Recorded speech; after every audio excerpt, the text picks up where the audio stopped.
Good morning and welcome to Study IQ, my dear friends. I am Prashant Mavani. I hope you all are doing good. Today is 4th of June 2020. Day is Thursday. I would like to start today's discussion with this quote by Helen Keller.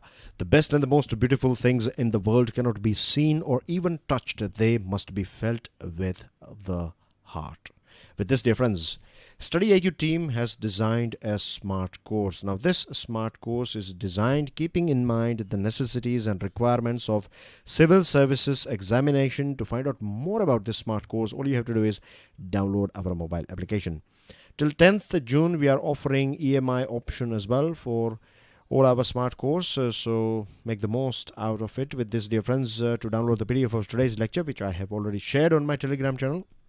You can find it on my Telegram channel. You can join my Telegram channel for notifications and other important updates regarding me. You can follow me on Facebook as well. You can send me your messages on Facebook. Please make sure that you share this lecture with other students because there are thousands of students out there in our country. They are not aware about English analysis of the Hindu newspaper, and not just only Hindu newspaper. I do try to bring on board some important articles from other newspapers as well. It all depends, but most of the time from last few weeks I have been doing this thing, and I want to continue doing this thing as well, because I'll give you one example.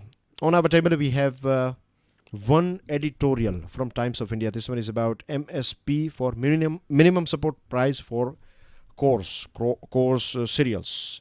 Now, the point where this article ends, we find in today's The Hindu newspaper one article on time to discontinue free power for farmers. The place where this ends, this one starts. So together, these two articles will give you an overall understanding of this topic. Then we have one on 7 to 11. This one is about G11, G7. India's parliament is missing in action. It's about parliament not conducting any sort of discussions, particularly in this coronavirus episode. Then we have India-China topic, very interesting. And the last one is a few important points, 3-4 points about coronavirus. Now, before we move on, please hit the like button if you have learned something from today's discussion, and please don't forget to subscribe to our YouTube channel. So yesterday's daily financial, not yesterday, but yesterday it was launched. So basically, the 2nd June's daily financial news analysis, I was talking with you guys about minimum support price that government has revised. Minimum support price of 14 Kharif crops, which includes bajra, ragi, maize and jowar as well. Now, this bajra, ragi, maize and jowar, they are called coarse cereals. The reason why they are coarse cereals is because their speciality is that they require less water. This is a very important point about coarse cereals. Second thing is they are tolerant to arid climates as well. So less water, resistant to arid climate. Third thing is, even if your soil is of not that good quality, right? This is another important point in favor of coarse cereals, that even if the soil is not that good, then as well they will grow easily. So they are like rugged, very tough grains or crop. And the fourth one is about nutrition. They are highly nutritious compared to wheat, compared to rice. They are more nutritious. They have micronutrients in it. So this coarse cereals, they can help us fight this malnutrition in our country. So these are the 4 points that are important for coarse cereals, right? Now, the minimum support price for Kharif crops has been revised by the cabinet, by the government, and for bajra you will get per quintal price is 150, MSP is 150, ragi 145, maize 90, and jowar is 70. If you compare this items with the paddy, then paddy has been kept at 53 rupees only. So here government is trying to send a strong signal, right? A very important message that government is trying to convey is that farmers have to plant their crops, right? You should seriously consider crop diversification. 4 benefits we have already discussed. The problem with paddy is that, or the rice, is that it is water guzzling. It requires huge amount of water, and water is getting a very scarce material or a resource in our country because of groundwater exploitation. Large parts of our country are facing this issue of desertification as well. So by increasing MSP of this coarse cereals and by not increasing MSP of paddy that much, government has sent a clear signal that you need to think about crop diversification. Government has also increased MSP for pulses and oil seeds, so this is again a good thing. And now government is also thinking about getting rid of other various subsidies like free electricity that is provided. We'll talk about free electricity in our next articles discussion. But first of all, I would like to inform you guys that Punjab and Haryana, today we know Punjab and Haryana for wheat and rice. But before Green Revolution, Punjab and Haryana were traditional millet growing regions. But after this Green Revolution and MSP and other subsidies, right, so this a big combo was in favor of wheat and rice. So this is the reason why Punjab and Haryana are after wheat and rice only. But if they diversify, if they get rid of this wheat and rice, gradually if they can reduce their wheat and rice portion and increase millets, maize, pulses, oil seeds, they are going to make more money, and it is going to be more eco-friendly, environment friendly for our country as well as for our agriculture. As far as electricity is concerned, right, there are few states they have said that means Punjab has said that Punjab is not happy with this modest paddy MSP hike. Punjab said that we will not care about government's fiscal deficit enhancement offer. We will provide support to our farmers. Now, big politics. I'm not blaming just Punjab government, and it's not just the Punjab government, but free power supply and other supports, particularly free power supply, is like a vote catching policy, and this trick has been used for a very long period of time now, roughly around 35. It's been 35 years. Tamil Nadu was the first state back in 1984 to introduce this free power offer, or free power support to farmers, and Maharashtra became the first one to get rid of this free power thing, because this is not sustainable. What happens is that when you get free electricity, you don't really care about electricity, right?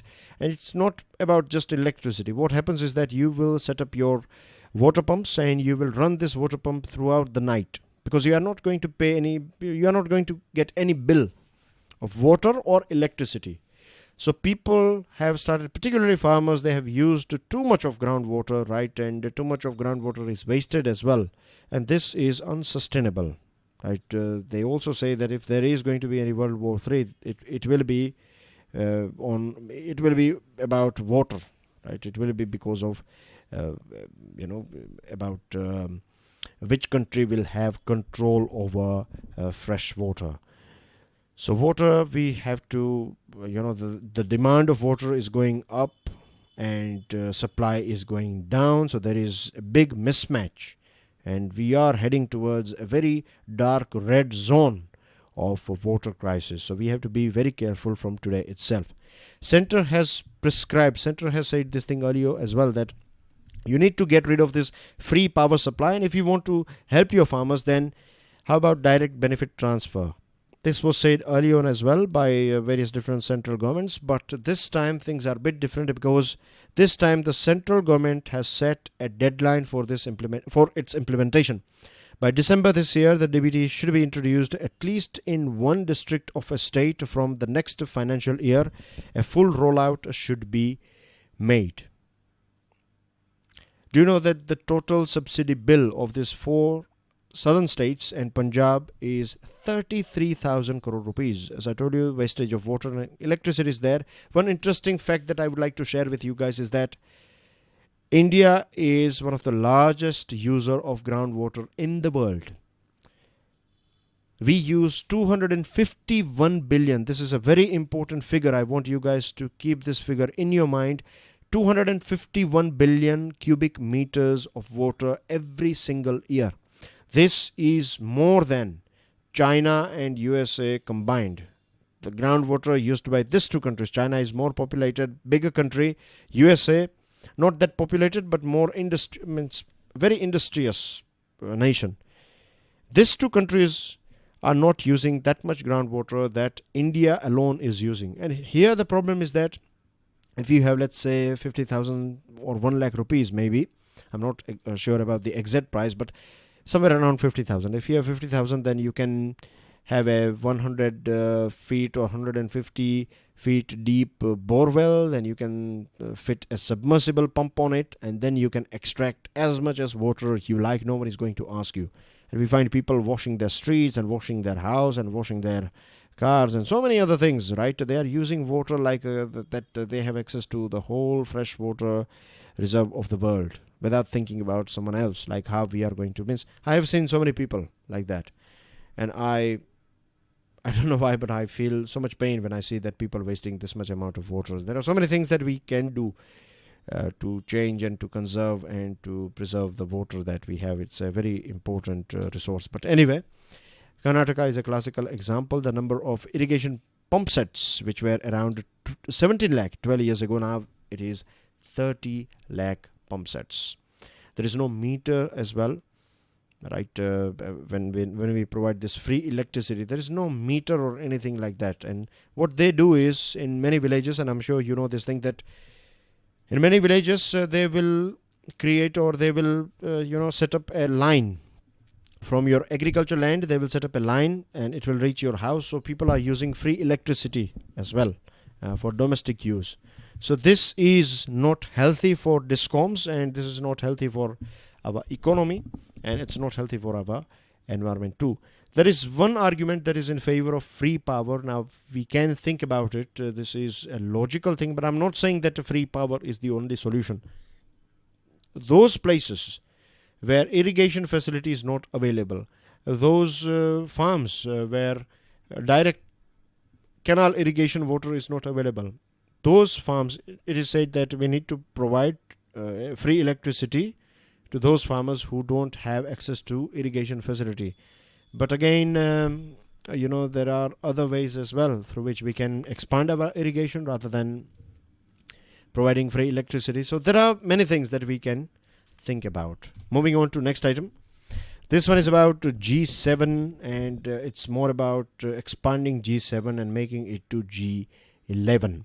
Mr. Trump has recently said that G7 is outdated. In G7 you have Canada, France, Germany, Italy, Japan, UK, and United States of America, USA.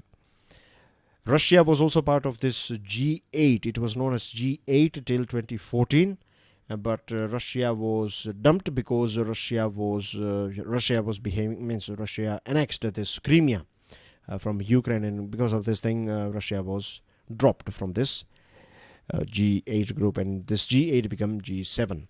Now it is in news because Mr. Trump said that he would like to expand this G7 to G11.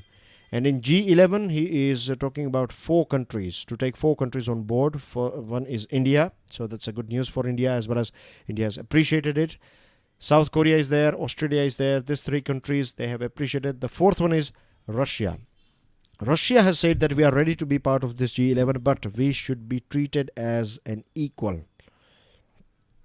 So, the rivalry between US and Russia. Now, we have to wait and watch how it goes on. But if we go back in the history, then earlier on there used to be this G8 where Russia was on board, and G8 used to invite 5 other countries. China was part of that 5 countries. China, India, Brazil, Mexico, South Africa. These countries were invited. These countries were known as like the fastest developing countries in the world, and they should be invited.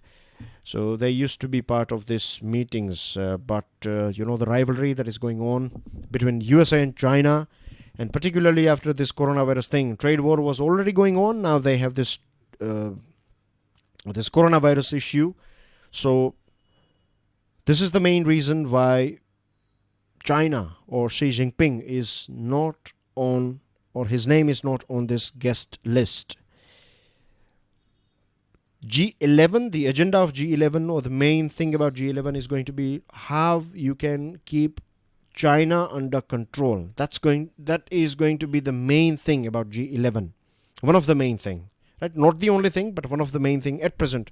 The main focus is going to be how we can rein China, how we can control China. That's going to be the most important thing. So China is, of course, going to resist it. China has already said that this group is going to fail.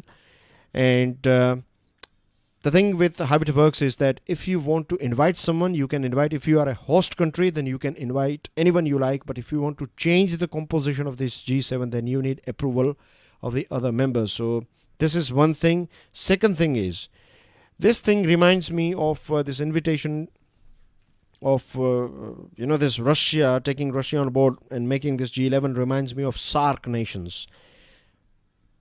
I'm sure you know things about SAARC. Tell me the countries that are part of SAARC. There are 8 total countries. I'm going to give you name of 2 countries now. One is India and the other one is Pakistan. And this, perennial rivalry between India and Pakistan is one of the main reason why SAARC has not performed. So this thing can happen with G11 as well. If Russia and USA's rivalry is going to, choke hold this G11, then there is no point for countries like India to be part of this G11 group, isn't it? Because it is going to be waste of energy and waste of time and waste of money as well.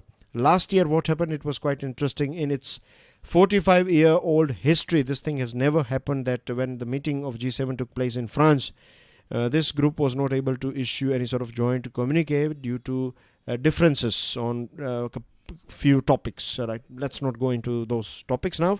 But this is just one point that they were not able to, in its 45 years history, they were not able to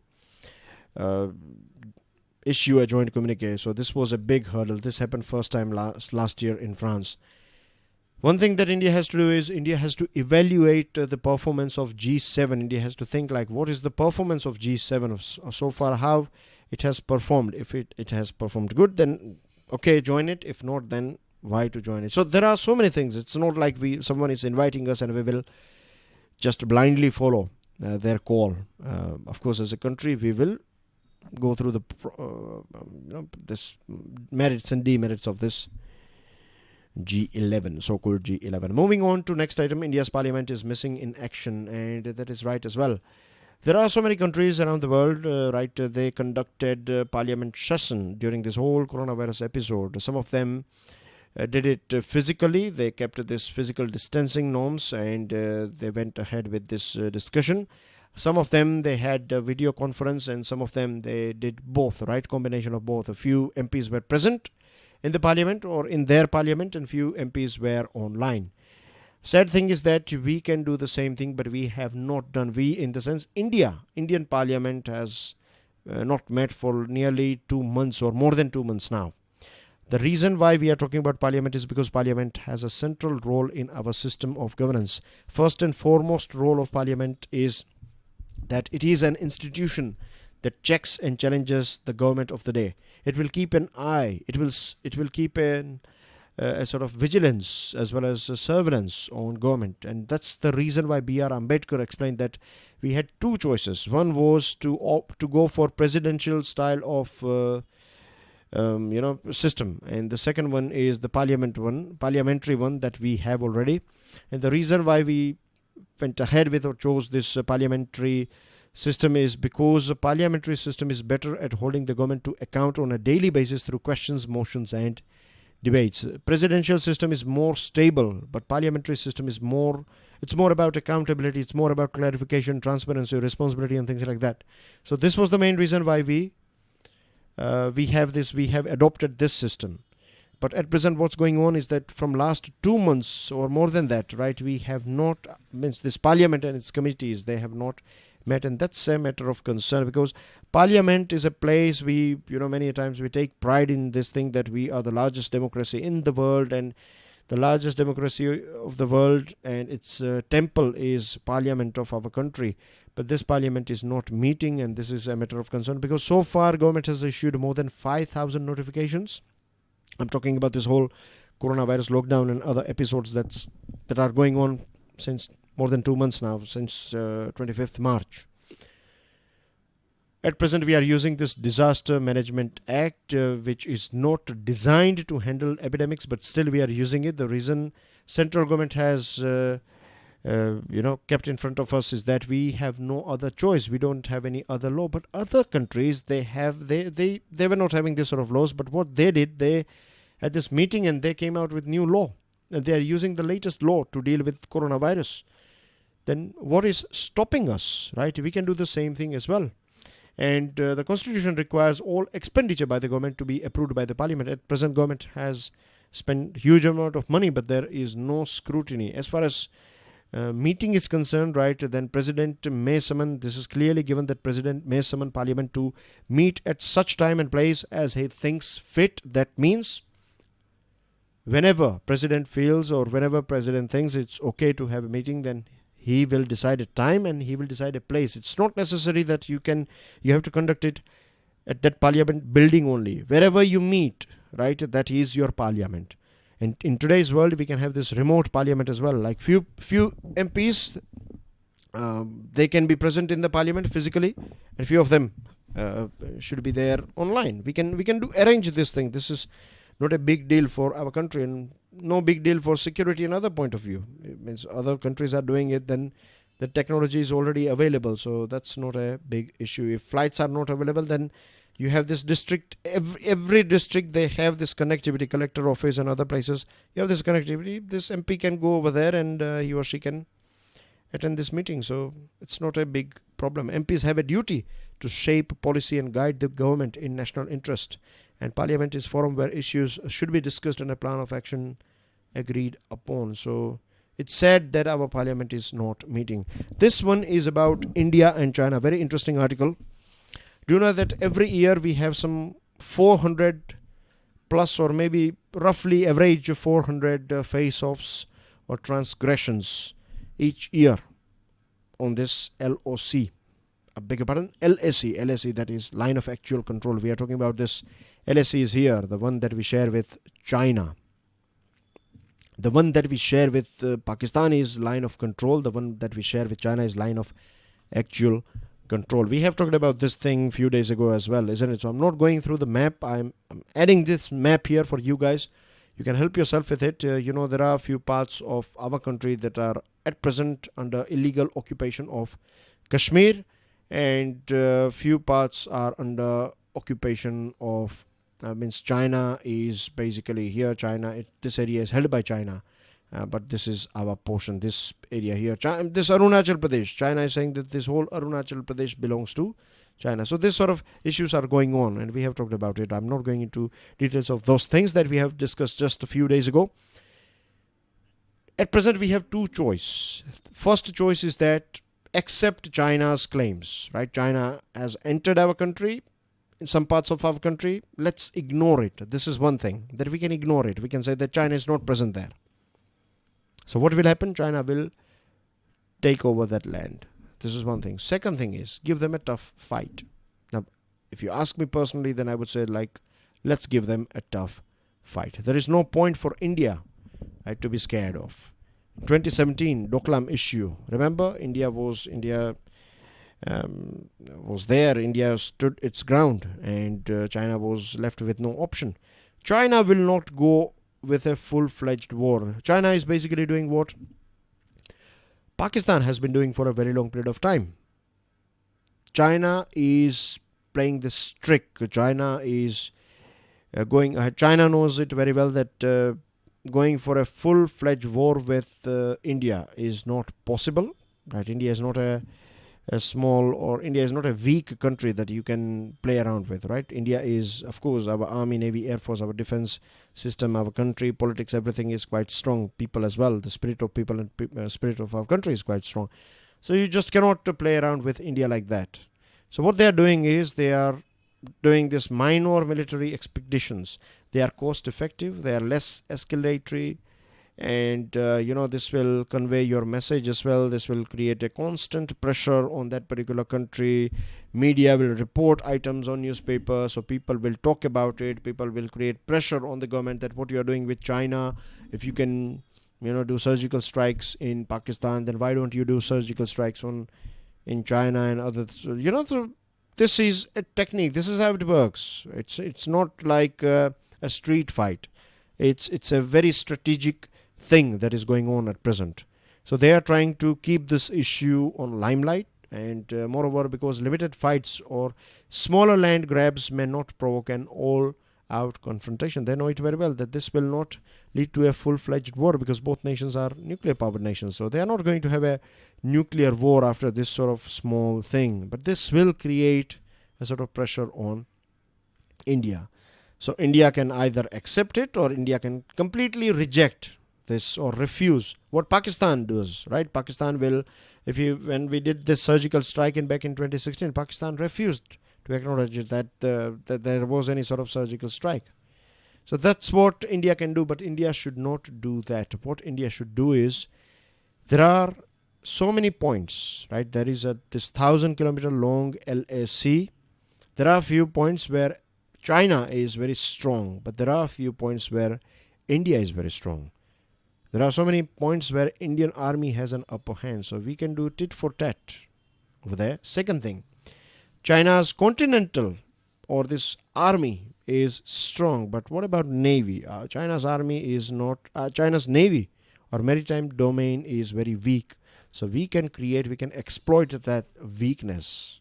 Right? We can go for we can create troubles for China's commercial as well as energy interest. And one more thing that we have to think is that China will not destroy its relationship for a small piece of land with a country with which it is doing 100 billion trade every year. So, to be honest, if you analyze this whole thing, then China can do, I would say, minimal damage to India, judging by the current situation. So, we have to also send a strong signal. I'm not saying to go ahead and have a full war, but this is the time to checkmate China as well. Moving on to the last item. This is about curves and recoveries. Now, you know it very well that to protect yourself from coronavirus, what you have to do is you have to follow mask etiquettes. You have to be clean, right? Avoid public places and always protect yourself. Follow hygiene standards, and these are the things that we all need to do, right? So I'm not again going into the details of all those things. This editorial, I find few points, precisely 3-4 points. First thing, the good news for India is that as far as fatality rate is concerned, it is very low. Recovery rate of our country is very high. Rajasthan has achieved a 60% plus recovery rate. I think 68% something recovery rate, which is very impressive. Case fatality rate, the number of deaths among the cases detected has been dropping over the months and is at 2.79%. Experts have advanced several hypotheses, but without a precise understanding, healthcare managers are just hoping the good run would continue. Health Ministry has officially said that the recovery rate of our country is 48%. And that's everything as far as articles are concerned. You have some news items on your table, dear friends. I want you guys to go through it. Going through it is not going to be difficult for you guys, right? Because English is not a problem. English language is not an issue for you guys. So please make sure that you go through important news items. A few of them I am highlighting here for you guys. Cabinet approves historic amendment to Essential Commodities Act. Farming Produce Trade and Commerce Promotion and Facilitation Ordinance 2020, and the last one is Farmers Empowerment and Protection Agreement on Price Assurance and Farm Services Ordinance 2020. On your screen you can see Prime Minister of Australia. So both these leaders are going to have a video conference today. A severe cyclonic storm Nisarga lands in Raigad district of Maharashtra. Gujarat, no major impact. Visa and travel will be given to foreign nationals, including businessmen, professionals, researchers, engineers related to healthcare and technical specialists. And last thing is about POK. India is very furious about this news that in POK, which is first of all illegally occupied by Pakistan, now people living over there or authorities over there, what they are doing is they are destroying some archaeological heritage sites. Some Buddhist symbols are being destroyed, and this is not fair. India is not happy with this thing. And that's everything in today's discussion. Thank you very much for watching this video. Please make sure that you share this video with other students. I will see you with daily financial news analysis. Till then, enjoy your studies. God bless you all, dear friends. Thank you very much. Jai Hind.